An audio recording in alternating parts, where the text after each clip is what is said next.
Madame, Monsieur, bonjour, bienvenue à ce rendez-vous d'information. L'actualité, c'est la prochaine rentrée scolaire et le secteur de l'éducation nationale prépare la rentrée 2024-2025 avec une grande réunion qui s'est tenue sur le sujet en présence des acteurs du système éducatif ivoirien et la ministre de tutelle, Mariatou Koné. Le calendrier de la prochaine année scolaire, les réformes et innovations ont été présentées à cette occasion au titre des réformes.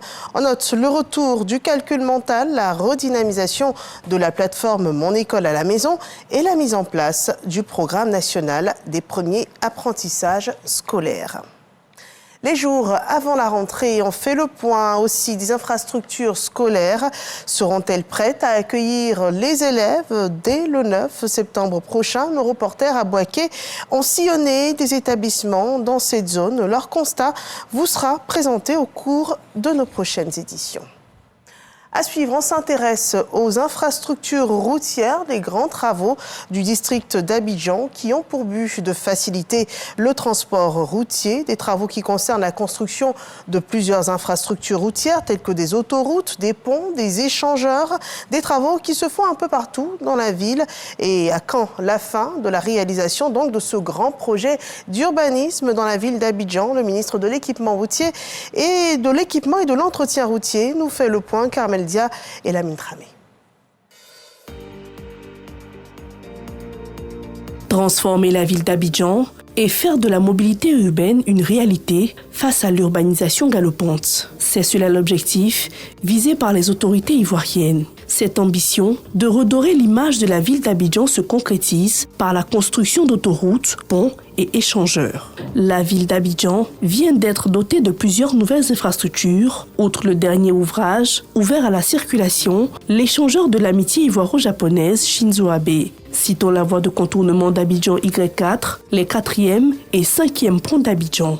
Avec toutes ces réalisations, Abidjan est toujours en chantier. C'est le cas des échangeurs en construction au niveau du carrefour Akwaba ou encore sur le boulevard Germain Kofi Gado, ex-boulevard François Mitterrand. Tous ces travaux font partie du schéma directeur d'urbanisme du Grand Abidjan à l'horizon 2030. Sur ce boulevard Oufo-Boigny, tous les carrefours se trouvaient à niveau, ce qui fait que ça crée beaucoup d'embouteillages, donc de congestion aux différents croisements.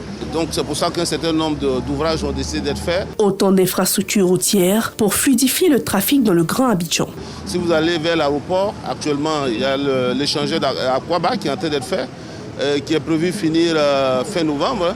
On a décidé donc de déniveler tous les carrefours, fluidifier le trafic pour ceux qui vont soit au plateau ou qui vont vers l'aéroport. À l'école de police, il y a des travaux qui sont en train d'être faits.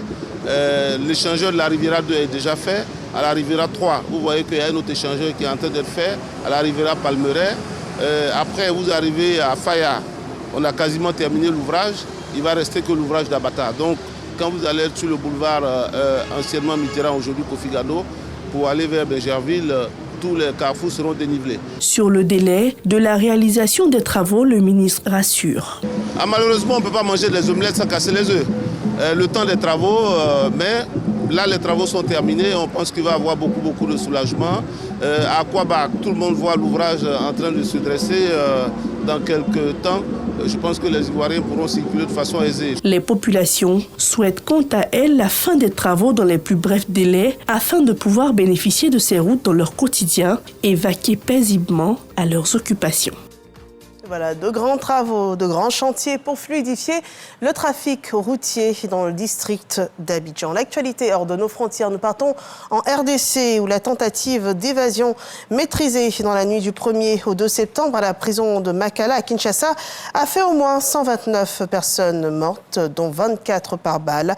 Les autres détenus seraient décédés par étouffement. 59 personnes ont été blessées et dans ce bilan, on note également le viol de plusieurs femmes détenues. Les autorités congolaises ont livré ce premier bilan après l'intervention de l'armée et de la police congolaise. L'actualité en Turquie, un ressortissant kosovar a été arrêté. Il était soupçonné d'avoir opéré des virements pour le compte des services de renseignement israéliens en Turquie. Il a été arrêté vendredi à Istanbul. Les services de renseignement turcs MIT qui surveillaient donc ce suspect depuis son entrée sur le territoire turc 5 jours plus tôt ont observé que ce dernier a effectué des transferts d'argent à destination de personnes œuvrant pour le Mossad israélien en Turquie et en Russie. Voilà qui met un terme à cette flash d'informations. Merci de nous avoir suivis. Je vous retrouve à 13h pour le journal.